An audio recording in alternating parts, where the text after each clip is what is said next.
মন্ডলী, প্রাক্তন ভাইরা, আমার সামনে বসা ভবিষ্যৎ জাতির রাহবার প্রিয় ভাই বোনেরা, পত্রলেখার সর্বস্তরের সুন্নি মুসলিম জনতা, পর্দার অন্তরালী মা ও বোনেরা, রাহিমানি ওয়া রাহমাকুমুল্লাহ তাআলা, আসসালামু আলাইকুম ওয়া রাহমাতুল্লাহি ওয়া বারাকাতুহু। সবাই অত্যন্ত সংক্ষিপ্ত, আমরা নামাজ পড়ব।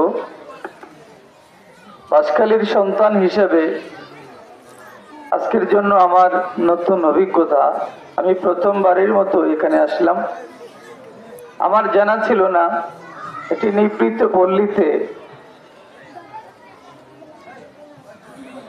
একেবারে গ্রাম অঞ্চলে এমন একটি সুন্দর প্রতিষ্ঠান থাকতে পারে, তাও মাসলাকে আলে হযরতের উপর। আমাকে আব্দুর রহমান রিজভী সাহেব বললেন, একজন বাতিলের সম্পৃক্ততাও এই প্রতিষ্ঠানে নেই। আমি অত্যন্ত আনন্দিত এবং নিজেকে খুব একদিক দিয়ে গর্বিত মনে করছি, অন্য দিক দিয়ে অপরাধী মনে করছি যে আমাদের উচিত ছিল এই প্রতিষ্ঠানগুলোর খবর রাখা, এই প্রতিষ্ঠানগুলোর সাথে নিজেদেরকে সম্পৃক্ত রাখা। একজন বাঁশখালীর সন্তান হিসেবে, সুন্নি হিসেবে এগুলো জেনে রাখা আমাদের উচিত ছিল।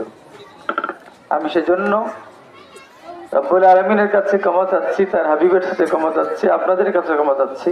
ইনশাআল্লাহ আজ থেকেই এই প্রতিষ্ঠানের সাথে নিজেকে সম্পৃক্ত রাখার চেষ্টা করব।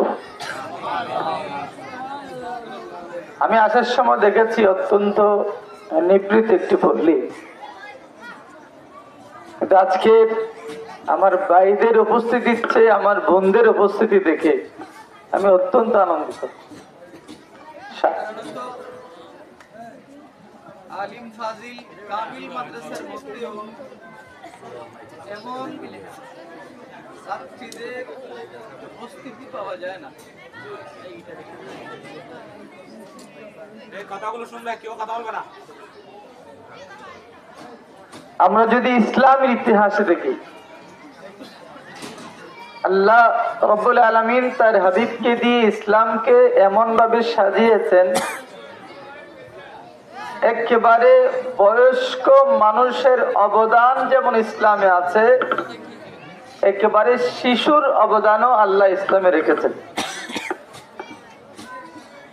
ইসলামে নারীর অবস্থান যদি আমরা একটু খেয়াল করি, উলামায়ে কেরাম আমার চেয়ে ভালো জানবেন।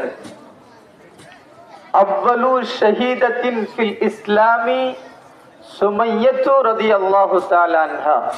ইসলামের জন্য প্রথম যিনি রক্ত দিয়েছেন, প্রথম যিনি কোরবানি দিয়েছেন, প্রথম যিনি প্রাণ বিসর্জন দিয়েছেন, উনি ছিলেন একজন মহিলা, যার নাম ছিল হযরতে সুমাইয়া রাদিয়াল্লাহু তাআলা আনহা। আমি আমার ভাই বোনদেরকে অনুরোধ করব, এলাকার রাস্তাঘাট অনুন্নত হতে পারে, আমরা অন্য সব দিক থেকে পিছনে থাকতে পারি, কিন্তু আমার সামনে যে ভাই বোনরা বসে আছেন, আমি আপনাদেরকে অনুরোধ রাখবো, আপনারা যদি নিজেদেরকে মানুষ হিসেবে গড়ে তুলতে পারেন, এই এলাকা জ্ঞানের আলোতে একদিন আলোকিত হয়ে যাবে। মক্কার জমিন পাহাড়ি পথ ছাড়া কিছুই ছিল না, মদিনার জমিন পাথর ছাড়া কিছুই ছিল না। শুধুমাত্র রাহমাতুল লিল আলামিন সাইয়্যিদুল মুরসালিন নবী মুহাম্মদুর রাসূলুল্লাহ সাল্লাল্লাহু আলাইহি ওয়াসাল্লামের কদম মোবারকের বরকতে আজকে মদিনা মদিনা হয়েছে, মক্কা মক্কা হয়েছে। আমার সামনে তোমরা যারা বসে আছো, তোমাদেরকে নবী একটি সার্টিফাই করেছেন, আল উলামাউ ওয়ারাসাতুল আম্বিয়া। এই প্রেমাশিয়ার জমিনে, বাঁশখালীর জমিনে নবীর প্রতিনিধিত্ব তোমরাই করবা। নবীর প্রতিনিধিত্ব করার জন্য টাকার প্রয়োজন হয় না, সম্পদের প্রয়োজন হয় না, সুন্দর ঘর বাড়ির প্রয়োজন হয় না, দুনিয়ার কিছুর প্রয়োজন হয় না। নবীর প্রতিনিধিত্ব করার জন্য একটা জিনিসের প্রয়োজন হয়, সেটা হলো কোরআন এবং হাদিসের এলম। একটা জিনিস থাকলে হয়, একজন মানুষের কিছুই নাই, কিন্তু তার কাছে যদি কোরআন হাদিসের এলম থাকে, উনি আমার নবীর ওয়ারিস।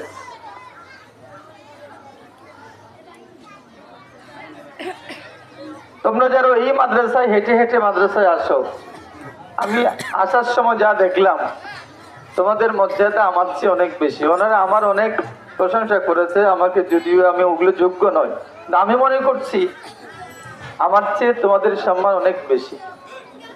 আমি একদিনেই বিরক্ত হয়ে গেলাম, আর তোমরা প্রতিদিন এই মাদ্রাসায় আসছো আর যাচ্ছ। ইমাম কাসসালানী রহমতুল্লাহি আলাইহি ইরশাদুস সারির মধ্যে একটা কথা নকল করেছে। এই কথাটা বলেছেন রাসূলুল্লাহ সাল্লাল্লাহু আলাইহি ওয়াসাল্লাম, লাউলা ইয়াখুযুহুমুল আযবু লাসাফাহাতিল মালাইকাতু ইয়ানান। যারা মাদ্রাসার সাথে জড়িত, যারা আলেম ওলামা, যারা কোরআন শিখে হাদিস শিখে, তাদেরকে অহংকার পেয়ে বসবে, এই ভয়টা যদি না থাকতো, লাসাফাহাতিল মালাইকাতু ইয়ানান, তোমরা যারা এখানে বসে আছো তোমাদের সাথে ফেরেশতারা এসে এসে মুসাফাহা করতো, জগতের মানুষ দেখতে পেত।